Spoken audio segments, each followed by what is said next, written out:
grabando la clase. Listos, pues ya estamos. Hay una presentación, les voy a mostrar la presentación. Una se llama colores y otra se llama nombre de los colores. Y en esta presentación, no recuerdo cuál va primero. Entonces vamos a jugar con esta. Ahí ven la primera lámina a pantalla completa en línea. ¿Me pueden confirmar? Sí, sí se ve a pantalla completa. Perfecto, muchísimas gracias. Bueno, pues vamos a jugar un poquito con el tema de color. ¿Por qué el color? Porque tenemos que entender cómo aparecen estos tokens en la mente de las personas, ¿no? Y cómo es que aparecen, cómo se forman las palabras en la mente. Ya después nos pondremos a hacer un poquito de matemáticas con ellas, pero primero tenemos que entender eso, de dónde salen, ¿no? Y por qué de repente, el otro día les hacía el comentario, ¿no?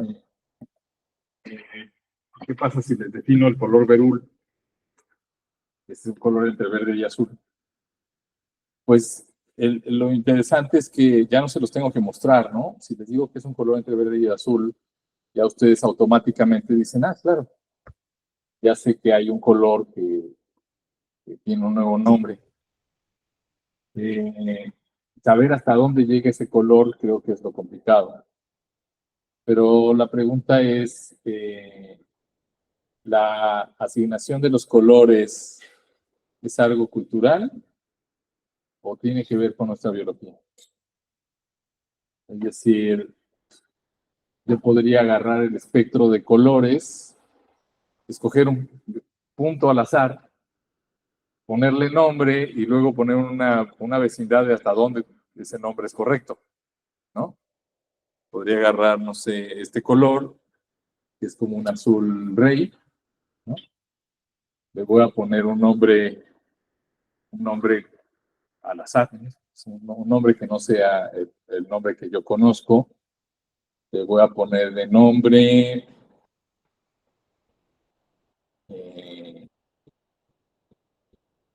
le voy a poner de nombre mar. Este es el color mar. Y la pregunta es, si yo lo empiezo a variar, ¿en qué momento deja de ser color mar?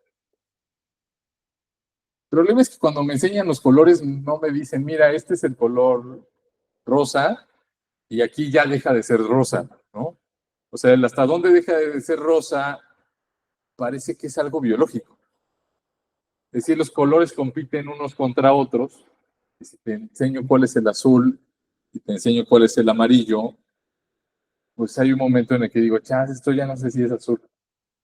Y ahí, hasta ahí llega el azul. ¿Sí? Pero pues lo varío tantito y digo, ah, pues esto sigue siendo azul, ¿no? ¿Y eso de qué depende? Y la respuesta de qué depende es muy interesante. Es decir, los colores son mucho menos objetivos de lo que uno cree. Y en la mente son increíblemente subjetivos, dependen un montón de nuestra experiencia sensible en el momento mismo en el cual estamos percibiendo el color. ¿Sí? ¿Está bien? Y vamos a jugar un poquito con esto de los colores y la frase que les quiero mostrar al principio. Esto no es una clase, no es una secta, por favor, pero la frase es de Hermes Trismegisto y la frase es todos mental. Esta frase me gusta mucho porque mientras más se mete uno en cuestiones de lingüística, más uno se convence de que todo es mental. Vale, pues, entonces, a ver, aquí tengo el círculo cromático. La pregunta es, ¿cuántos colores hay acá? ¿Cómo te llamas? Fernando. Fernando. Fernando Emilio, ¿verdad? Sí. Emilio Luis. ¿Y tú? Raúl. Raúl. Ok, Raúl. Creo que es la primera vez que tengo un alumno que se llama Raúl. Y llevo 25 años dando clases.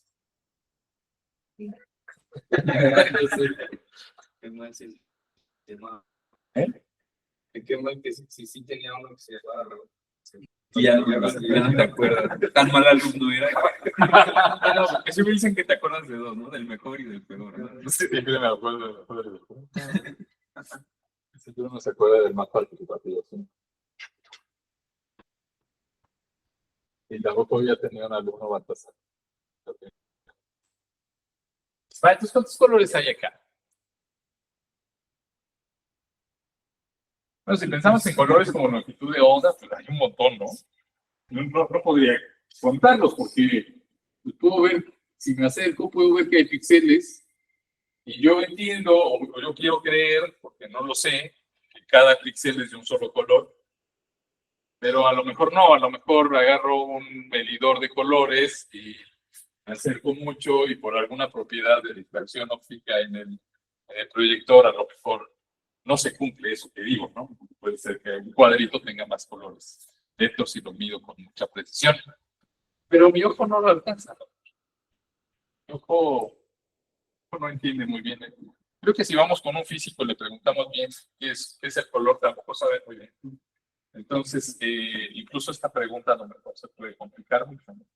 Pero hagamos la pregunta más sencilla. ¿Cuántos colores podemos nombrar? Y esa es la cantidad de colores que hay. ¿Sí? Y la pregunta se pone interesante. A ver, vamos a preguntar esta misma pregunta en Japón, en Nueva Guinea, en una primaria, en una escuela de arte, y vamos a ver cuántos colores la gente logra nombrar. Y vamos a ver si eso tiene alguna regularidad, si eso lo podemos medir de alguna forma y entender qué pasa. ¿Sí? Es como la pregunta, esa es la pregunta interesante. Entonces, ¿cuántos colores hay acá? Pues parece que en general casi todas las culturas dicen que hay 11 colores. Pues bueno, en total hay 11 colores con nombre en inglés. Aquí está rosa, púrpura, azul, rojo, café. Observen que el café luego en las escuelas de arte nos dicen que no es por lo temático, pero la gente lo identifica este pedazo de fresca. Naranja, amarillo y verde. No están bien distribuidos, ¿no? Eso es lo primero que molesta. Los colores, uno esperaría que estuvieran uniformemente distribuidos, pero no están uniformemente distribuidos. De ahí sale la primera pregunta, ¿por qué? ¿Por qué los colores no están uniformemente distribuidos? ¿Por qué el verde está tan aislado? ¿O por qué el verde ocupa tanto espacio? Porque, a ver, ¿en qué momento deja de ser verde? Hay gente que dice que este verde azul, esto es verde azul y no azul verdoso. Y para arriba, dicen los limones que están medio ya viejitos, son verde amarillento, pero con tantito verde que tienen, ya les dicen verde, no dicen amarillo verdoso. Sigue siendo verde, ¿no? Sí. Por alguna razón extraña, el verde ocupa mucho espacio. ¿Sí? El día de puertas abiertas del Instituto de Física los invito a que vayan a hacer un experimento con láseres en los laboratorios donde les muestran que el ojo humano percibe el verde muchísimo más fuerte que cualquier otro color. Si prenden dos láseres, uno verde y otro rojo con la misma potencia, y el verde lo vemos increíblemente brillante, y el rojo apenas se ve. Y a pesar de que los dos tienen la misma cantidad de fotones. ¿Sí? Entonces, está interesante. Aquí hay un primer problema. La forma en la que vemos los colores no está tan clara, ¿no? Bueno, la pregunta, ¿es igual en todo el mundo? ¿Será una cuestión como genética? ¿Será una cuestión de nuestro ojo, de nuestra biología?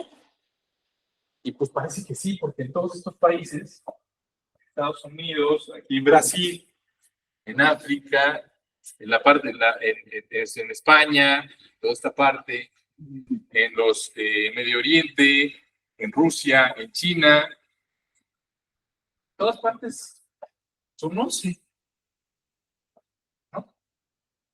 ¿Sí? Sí.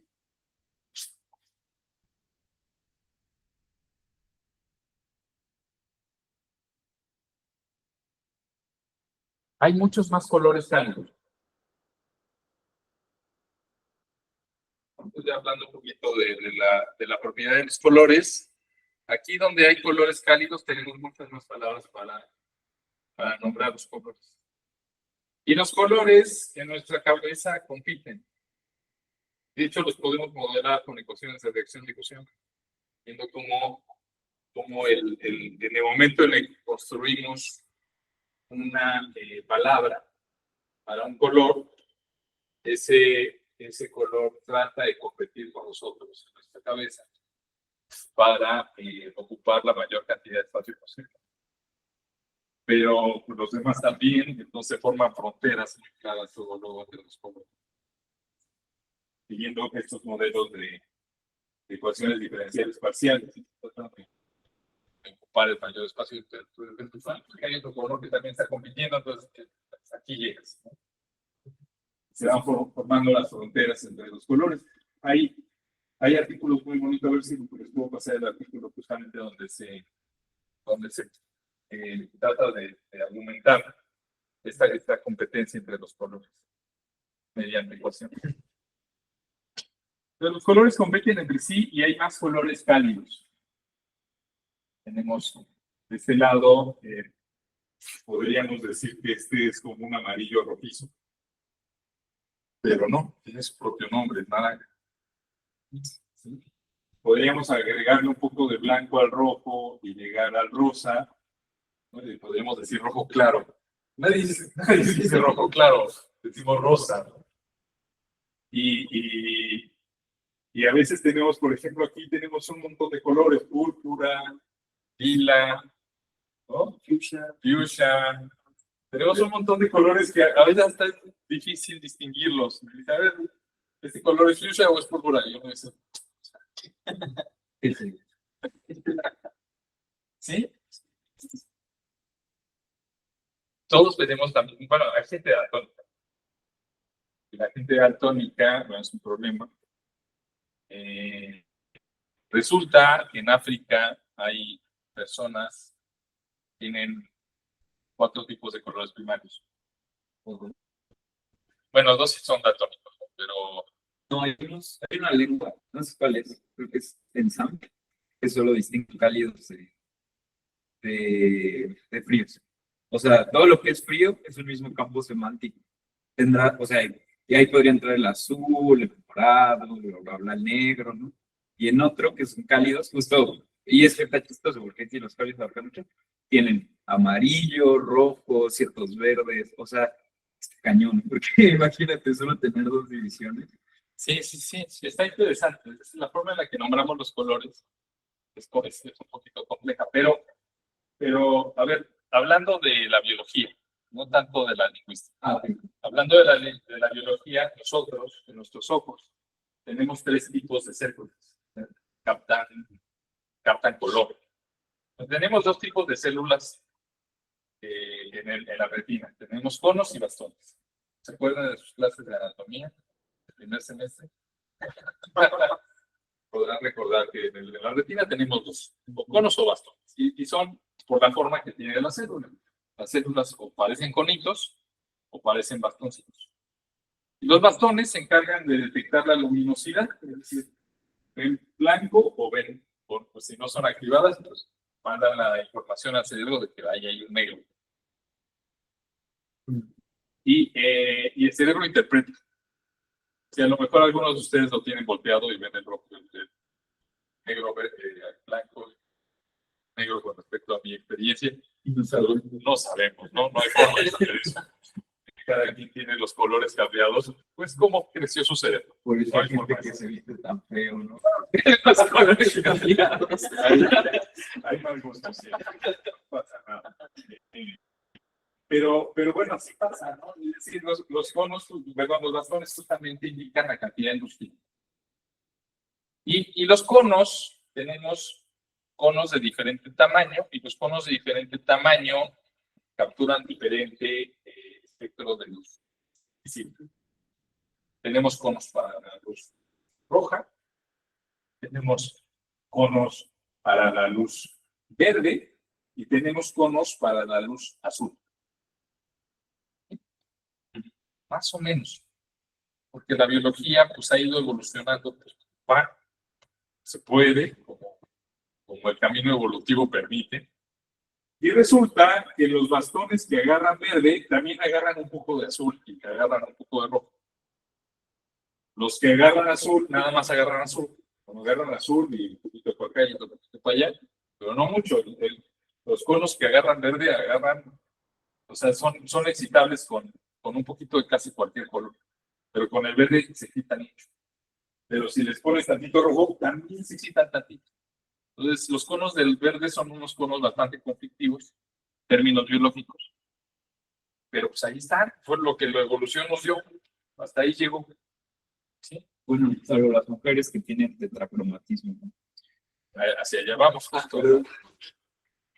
Hacia allá vamos, porque justamente en África aparecen unas mujeres que tienen 4 tipos de conos.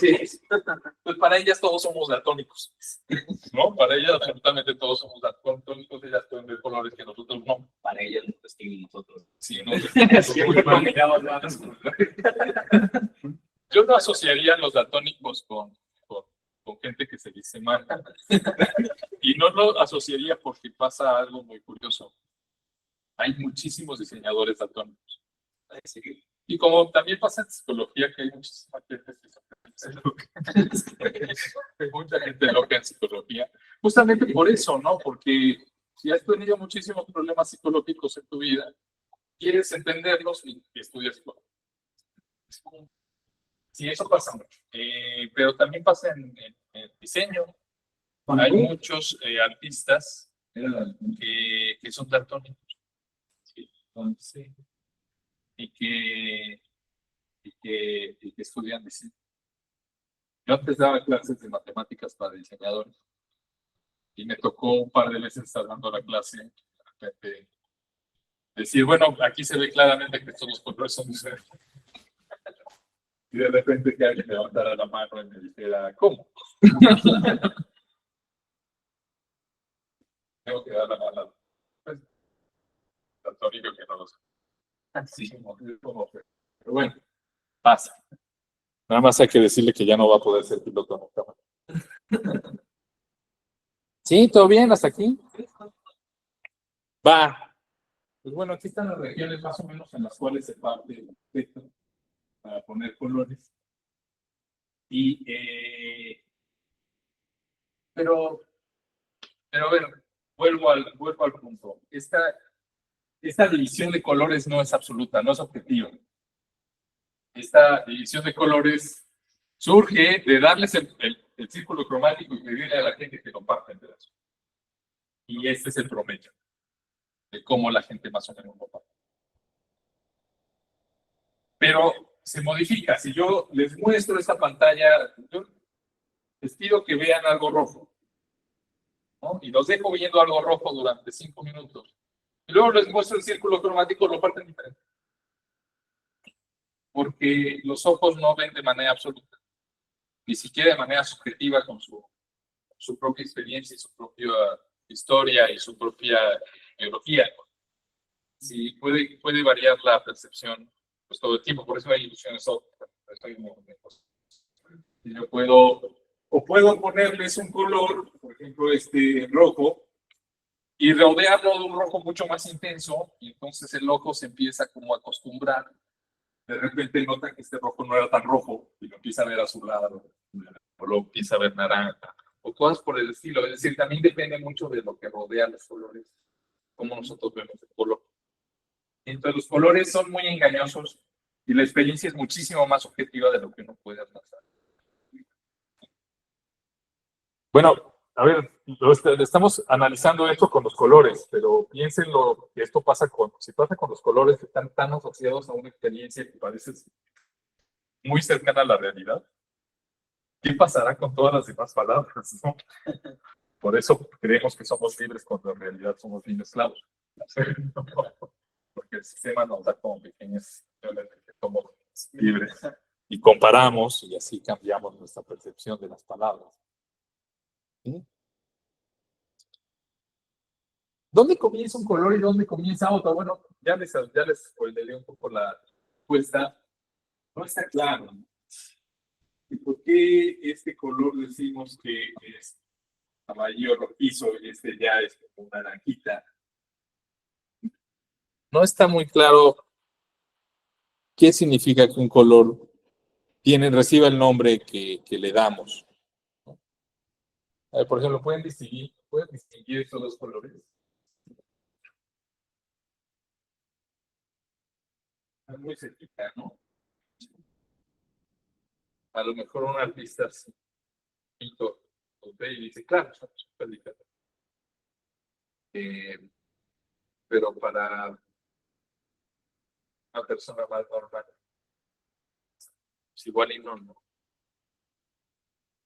Y también hay cuestiones interesantes, es decir, la forma en la que se pelean los colores unos con otros, en hombres y mujeres, ¿no? Las mujeres tienden a poner mucho más atención a la cantidad de colores que, ¿no? Yo creo que qué lástima que no vino ninguna chica. Pero, por ejemplo, ahorita que estábamos preguntándonos sobre fuchsia, morado, lila, todos esos. Coral. Pues a lo mejor las chicas que están mucho más acostumbradas a escoger colores en una paleta cromática cuando están haciendo sus sombras, cuando están viendo el maquillaje o así, tienen muchísimo más claro que nosotros que tenemos colores para pintar en el pizarrón. Y pues para vestirnos. Para vestirnos. ¿Sí? Sí. Va cambiando. Bueno, pues en Rusia pasa algo curioso. Y que han hecho muchos experimentos con rusos, justamente por esta cuestión. Estos dos colores para nosotros son fuertes de su plan. Puede ser, pero para los rusos no. Para los rusos sí tienen dos palabras completamente diferentes para hablar de estos dos colores. Entonces la pregunta es, ¿eso modificará su forma de entender la realidad? ¿Eso modificará, les dará alguna habilidad diferente que nosotros no tengamos? ¿Qué piensas? Sí, sí tienen una habilidad extra. ¿Qué habilidad extra podrán tener? Pues tal vez como más complejidad de pensamiento. O sea, pueden describir mejor la realidad. Como que puedan describir más. Así que ellos no están como ligados a que una palabra es una palabra, así que ellos pueden hacer como sus propias palabras, es como más dinámico su lenguaje. También la estructura es pues muy diferente, como yo corro a la casa y ellos es como la casa corre a algo. O sea, es como ordenan sus palabras, su gramática, creo que da otro un poco creo. Y pues muchos matemáticos y científicos pues son alemanes, o sea, algo de bien. Me da miedo todo el pensamiento. Sí, ¿verdad? Siento como colonialista. No sé cómo.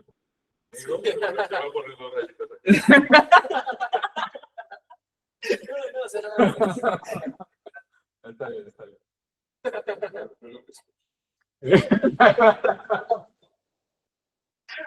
Están grabando. Ya quedó grabado. Unado.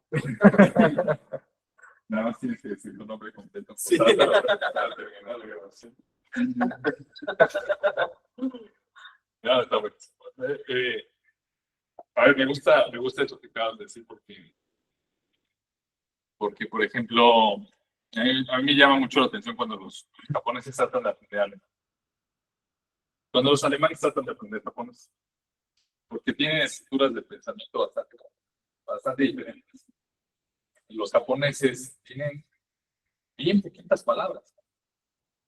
La riqueza de palabras que tienen en Japón es muy, muy, muy pequeña. Tienen dos insultos, ajo y vaca. Y uno es tonto y el otro es menso. No podríamos traducirlos de esa manera. No tienen más insultos. Cuando llegan a México se espantan. ¿Qué pasa? La riqueza de insultos que hay en México sí, a mí me sorprendió mucho cuando encontré un libro que se llamaba Chingonario, que justamente nos habla de todo el argot que tenemos aquí, para decir de 1000 formas diferentes lo mismo. Y es algo muy sorprendente, pero es algo muy sorprendente a nivel internacional. Es decir, no, cuando lo ven los rusos, cuando lo ven otros países y ven la riqueza de sinónimos que tenemos en español, No en español, en México. Se sorprende mucho. Pero pongamos en comparación esos dos idiomas, ¿no? El idioma japonés y el idioma alemán. El idioma japonés, en Japón existe sujeto tácito, como en español, pero los japoneses tienen verbo tácito, adjetivo tácito, todo lo que se te ocurra tácito. Es porque el japonés le gusta decir lo suficiente para que puedas intuir lo que quiere decir. Entonces ellos tienen un lenguaje que tratan de decirte lo mínimo indispensable para que tú completes todo eso. Eso no pasa en alemán. Los alemanes son todo lo contrario a lo tácito. No tienen nada tácito. Ellos, mientras más información, inflexiones y cosas le pongan a las palabras, mejor están describiendo la realidad. Entonces, para los japoneses, el idioma más complejo de aprender es el alemán. Y para los alemanes, uno de los idiomas más complejos que hay de aprender es el japonés. ¿Cómo digo esto? Se digo en alemán tan claro. Y en japonés tienen que hacer oraciones gigantes. Cuando en alemán ya están acostumbrados a hacer 20.000 inflexiones. Y que ya lo hacen de manera normal. ¿Sí? Y eso es como curioso. La pregunta es, ¿eso hará que la competición sea diferente en alemanes y en rusos? Sí. O sea, tal vez hay un paso que primero eso define un poco la cultura del país y luego ya la cultura sí ya diferencia muy bien a los países, ¿no? O sea, se ha escuchado que los japoneses son muy amables. Y digo, haría un poco de sentido si no tienen muchas palabras para eso. Es un poco Suena que simplificarlo, pero tal vez sí llevó a una cultura distinta y luego a pero comportamientos distintos. pero los mexicanos también somos muy amables, ¿no? Y tenemos muchas palabras. Sí, es cierto. Sí, los mexicanos somos muy amables, ¿no? Es una de las características que más nos ponen en el resto del mundo. Sí. Todos somos mexicanos. Muy amables. Sí. Pues bueno, a ver, regresemos aquí. Veamos qué es lo que pasa con estos experimentos que se hacen entre rusos y angloparlantes. Normalmente se ponen a comparar estos dos. Y la pregunta es si pueden hacer cosas iguales, ¿no? Entonces, por ejemplo, Dark Blue y Light Blue. Bueno, aquí les voy a pasar la presentación, porque aquí el proyector siempre es muy malo reproduciendo colores, ¿no? Pero imagínense que estos colores son mucho más brillantes. En la pantalla se ve un poco mejor. ¿Sí?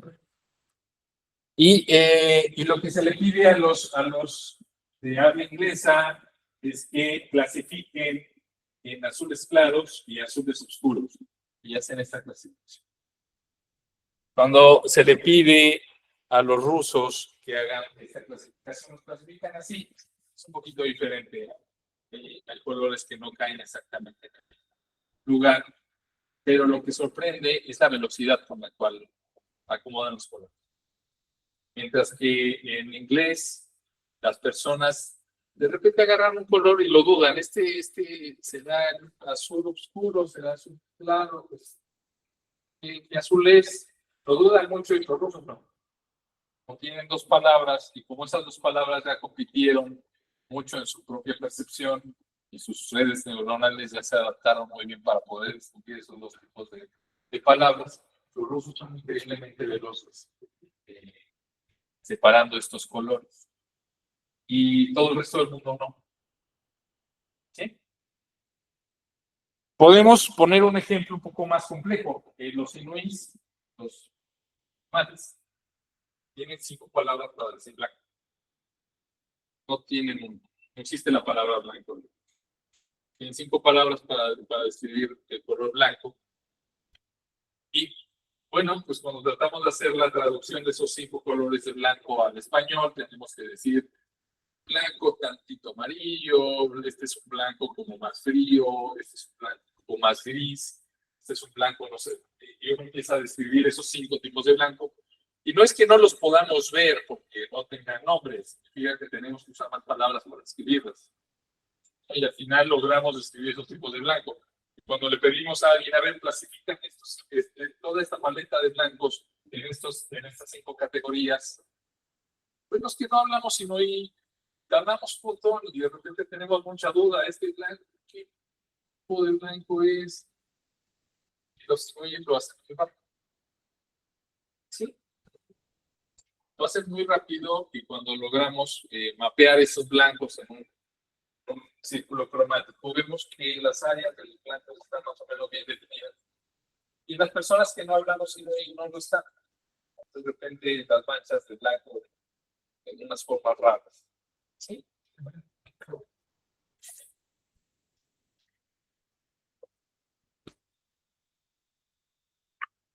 Entonces, el lenguaje nos moldea, el lenguaje modifica la forma en la que tenemos, hace que pensemos de manera o solo influye ligeramente. Eso es justamente lo que por ahí se mencionó en la última clase de Sapir-Whorf, relatividad lingüística. Va a ser el tema que vamos a estar viendo el día de mañana, que nos hace pensar, ¿no? ¿Qué tanto nuestro idioma, qué tanto nuestra forma de pensar está influida por el idioma y qué tanto no? En la época de Mao, China, se quitaron palabras del diccionario. Se prohibieron ciertas palabras del diccionario relacionadas con las emociones, porque se decía que las emociones causaban revueltas. Y eso, bueno, pues de todas maneras hubo revueltas, ¿no? Es decir, modificando el lenguaje no se pudo quitar las revueltas, pero sí hizo que las personas fueran más tontas emocionalmente. Si no puedes hablar de tus emociones de manera clara, no las puedes atender. ¿No? Psicólogo vas y dices, no, es que siento como que la cabeza caliente, que estás enojado. Ya tengo una palabra para describirlo. Ya puedo empezar a trabajar sobre eso. Cuando salió la película esta Intensamente, de repente una palabra que era bastante brumosa, la palabra nostalgia, de repente se volvió culturalmente mejor. Y la gente ya podía usarla con mucha más claridad. Pero ahí tengo un video muy bonito de autistas hablando de emociones.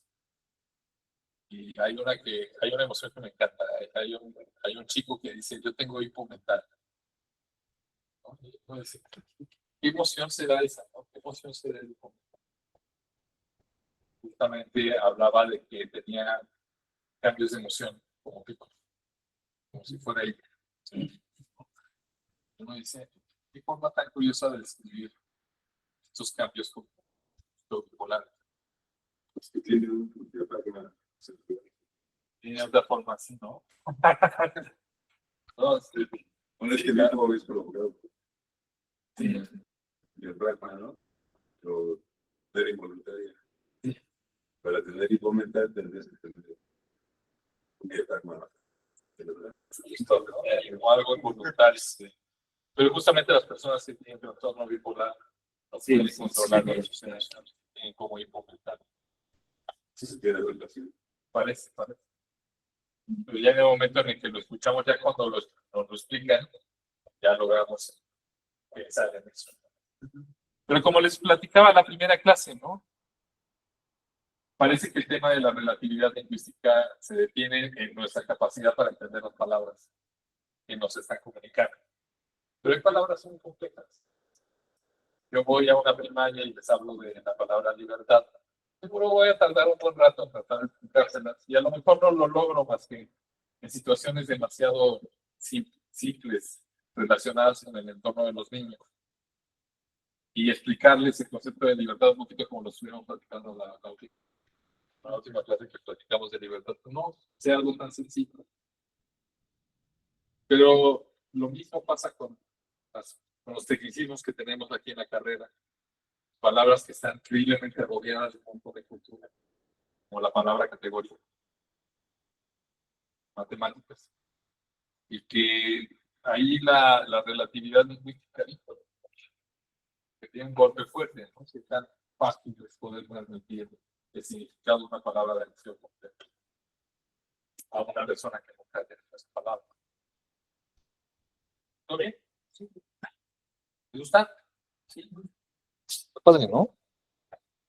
Va, pues aquí está la hipótesis de Sapir-Whorf. La forma en la que el lenguaje afecta la forma en la que pensamos, pero también afecta la forma en la que pensamos acerca de la realidad. La realidad es algo complejo.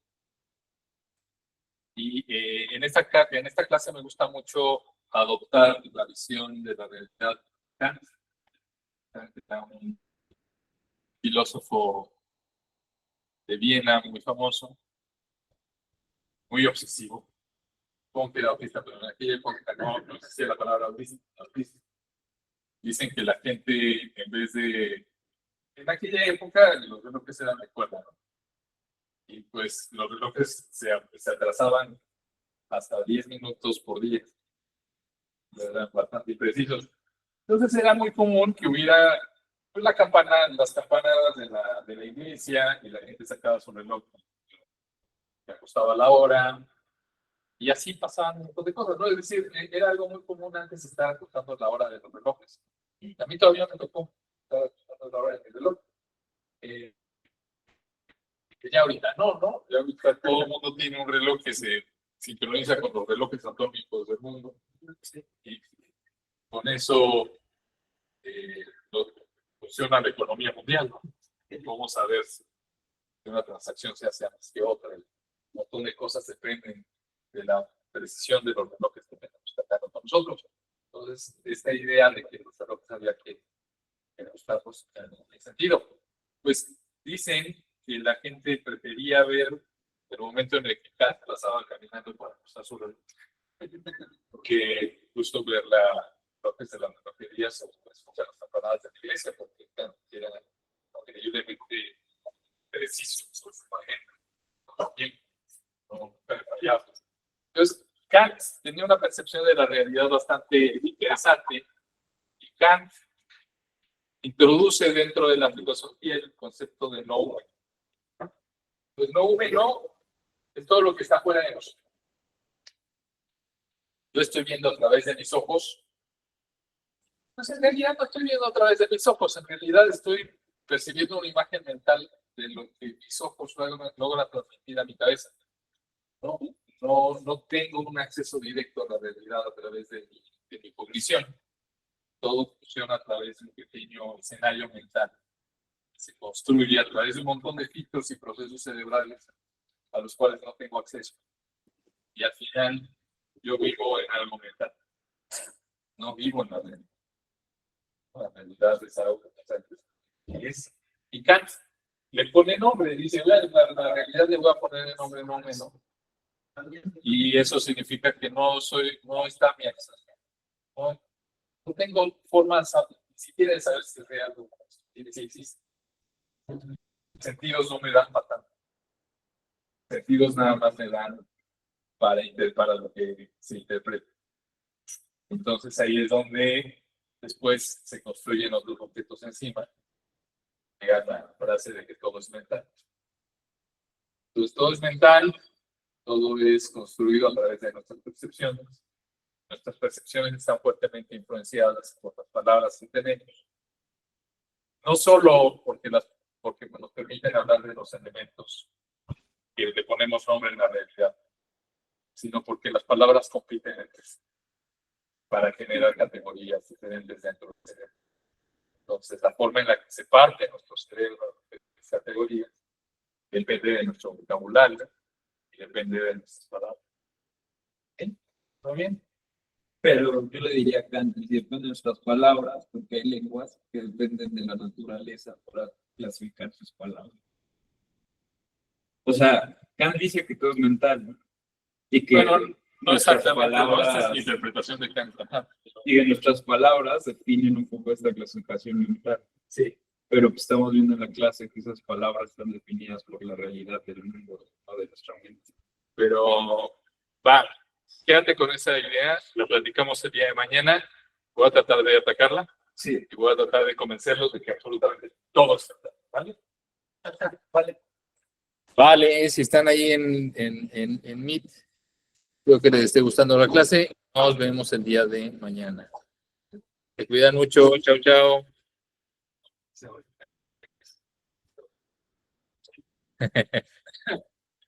No, es que se escuchó mal. Sí, ya te funaron, perdón. Sí,